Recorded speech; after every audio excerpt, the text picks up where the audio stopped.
Hi everyone, I'm Ryan. I'm an SEO lead at Zazzle Media, and in the short video today I'm going to give you an insight into how I assess the SERPs for my clients so I can find ways to help them impact their rankings positively. I'll usually do this after keyword research so that I can familiarise myself with the search landscape, and more importantly I'll take a look at how I can capitalise on opportunities that my competitors might have missed to give us some nice quick wins early on. When I look through the top 10 results for a keyword, I'll keep an eye out for things like UX issues, on-page structure, content depth, page speed issues, and I'll flip between being an SEO and looking at sites as if I were a customer. So let's get started. The first thing I'll do is manually assess the SERPs. And what this basically means is I want to understand what the search landscape looks like. So depending on the type of query, I tend to assess things like the amount of rich snippet results, so featured snippets, local packs, how aggressive the paid advertising is, and how far down the page positions 1 to 5 are. So I'm basically looking for any potential reasons why my click-through rate might be lower than I expected for a particular query. So after all, I want to drive traffic for my clients, not just rankings. And this is where sometimes the expectancy of a tool versus what we see in the SERPs is often different for tools like Ahrefs and SEMrush. I know tools do have estimated volumes for clicks based on the query, but I like to substantiate that data before I launch any SEO campaign just to be safe. A few more identifiers I look for is heavy brand sentiment and how Google is determining intent. When I think about brand sentiment, I think about how heavily dominated the car insurance market is by aggregators. So compare the market, Money Supermarket, these kind of sites. I know that the top 3 results are giants of a particular industry, and it's at this point I might consider ranking opportunities where the brand sentiment isn't as strong. And then finally, I like to make sure that the intent for any keyword is clear. And this will just basically help me understand the semantic relation of those phrases, and then I can cater to that with my content strategy as I move forward.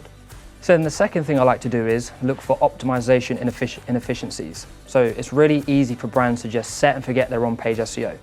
So over time, a site's content may no longer incentivize crawlers or users, basically meaning that brands rely too heavily on SERP maturity and brand strength. And there could be a whole range of on-page issues such as page importance, crawl depth, or just basically poorly written on-page SEO. There's so much to look for. This is one of my favorite things to do early on in an SEO campaign because it gives me the confidence in my content before I even think about building any links to it. So to do this, I'll usually scrape together a list of the top 10 URLs for a number of keywords, and then I'll run it through a tool such as Screaming Frog. And whether this is a few hundred or a few thousand URLs, what we'll have then is just a complete data set of my competitors' on-page data. And then you can separate these URLs into categories based on your keyword research, so you're not there sat wondering what to do with 4,000 rows of data. So for example, if I did this for a travel site, I might end up splitting results based on location, resort, or even holiday type, but you get the picture. And then from here, what I like to do is look for opportunities. So we think about page word count, so how thin or how in-depth content is, missing H1 or page title, so keyword targeting, and more importantly, the number of links into a page versus the number of links leaving a page. So what you're doing here is basically looking for opportunities where your competitors are diluting page rank with too many external links and only a single internal link to the page, and how in-depth your competitor's content is and how well targeted it is for your keyword that you're researching. So if on average the word count for the top 10 results is 500, but you know there's a missed opportunity for a particular phrase or a particular question, it's then your opportunity to provide more value. The whole point here is that you're identifying ways that you can create an amazing piece of content that retains page rank and is being shown to your crawlers and your users as an important pillar of your site. And then another really important consideration is page speed. Even if you're not a developer, it's important that you have these conversations with your developers because page speed, as we know, is incredibly critical for Google's algorithms. My favorite way to do this is just to use tools such as Lighthouse or even GTmetrix.